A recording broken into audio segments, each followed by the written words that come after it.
Welcome to day 5 and session 5 of Let the Waters Fall retreats. I'm excited to talk about today's topic. We're going to be discussing about how trauma affects the perception that we have of God and how that changes the relationship that we have with Him. I can say that as Christians, we have this idea of what we think God is. We have in our mind that we know He's all-powerful, all-knowing, that He is with us, that we can trust Him, that there's nothing that He can't do. And we have it in our mind, but oftentimes when life hits us or challenges us, our heart says something different. If we really believed what we felt to be true about God, then it would change how we allowed Him in our lives. I used to have this picture of God where He would be standing over me and robed and very pious and very serious and looking over me and saying how pitiful I was and how filthy I was and worthless that I was, and basically had this idea that I had to wash up, clean up for Him and shape up and rise up to the occasion, and then I would be with Him, and then I would be worthy of His love and His attention. And I think that's because of things that happened in my life that changed my perspective of who God is. Because we can know who He is, but when we think about our relationship with Him, it can be a completely different thing in how we respond to Him.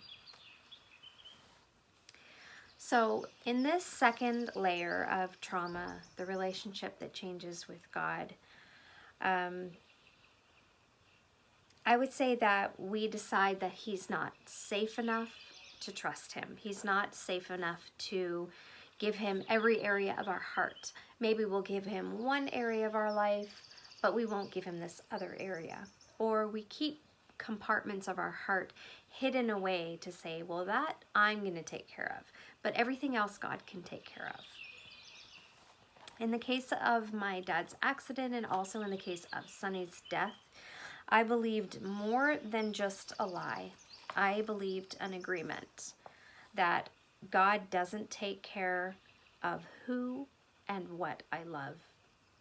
Agreements are slightly different than lies. Agreements are lies that directly affect our relationship with God.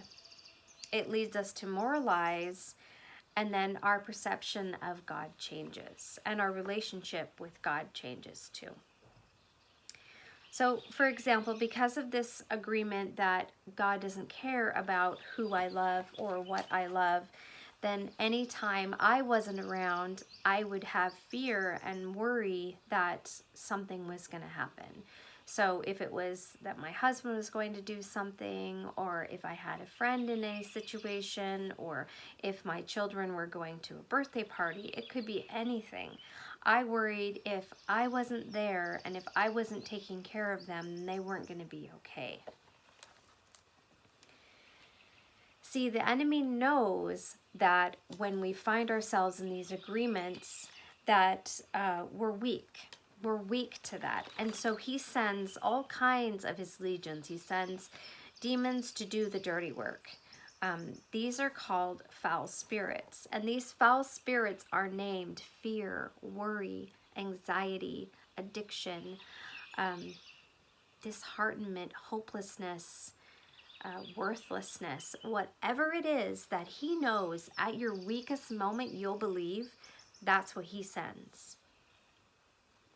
And if we don't know that there's an enemy, and if we don't believe that we're fighting against an enemy, then we won't know what has hit us. Just like he convinced Eve and Adam to take control, he convinces us that we know better and that we need to take control.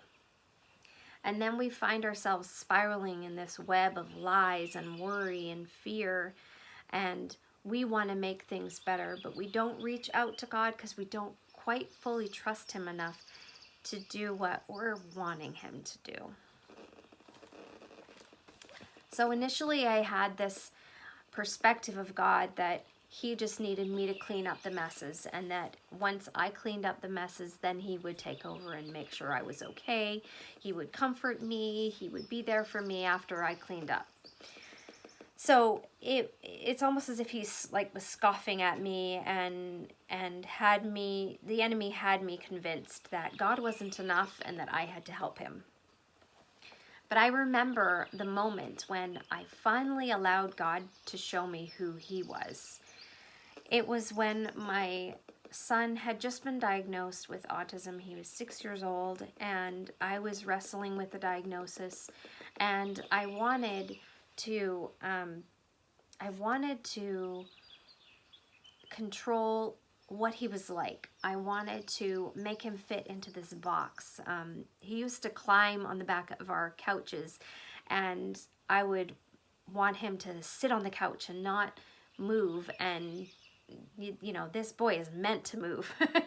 And so, but I was so concerned that, oh, what if he was to go to someone else's house and he climbed on their furniture, and then what reflection would that look like as me, as a parent? And I didn't ask God, you know, how do I treat my son? How do I shape my son? And so I finally allowed God to show me what it looked like when I was trying to take control. And he gave me this vision of reining in, and like all of my hands were just tied in knots, in reins.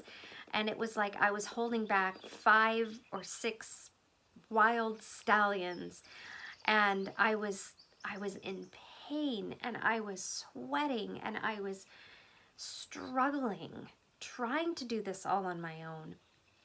And he said, let go. And I said, but what if they're not okay? What if my son's not okay? What if? Let go, he insisted. I'm like, but what if something happens? What if I'm not there and he fails? Or what if I fail as a parent? Trust me, he said. And I finally got to see that he was right next to me, not standing over me, expecting me to pick up the pieces and clean up the mess. He wanted me to trust him so he could hold me and show me what beauty was. And as I let go, he wrapped his arms around me. And what I got to see was the most beautiful wild stallion running. And he showed me, this is my son. This is what you get to see when you let go and you let me have every area of your life. I no longer saw Jesus as this person standing over me. I saw him in the muck with me, just as dirty as I was, with his arms wrapped around me and saying, I am right here with you. And maybe you think that what you're going through is trivial, or maybe you think that what you're going through is too much for him. Number one, you're never too much for him. Your situation is never too much for him, and he's desperately wanting to be in that part of your life if you let him and if you trust him. Today's journaling is going to be about how you see Jesus.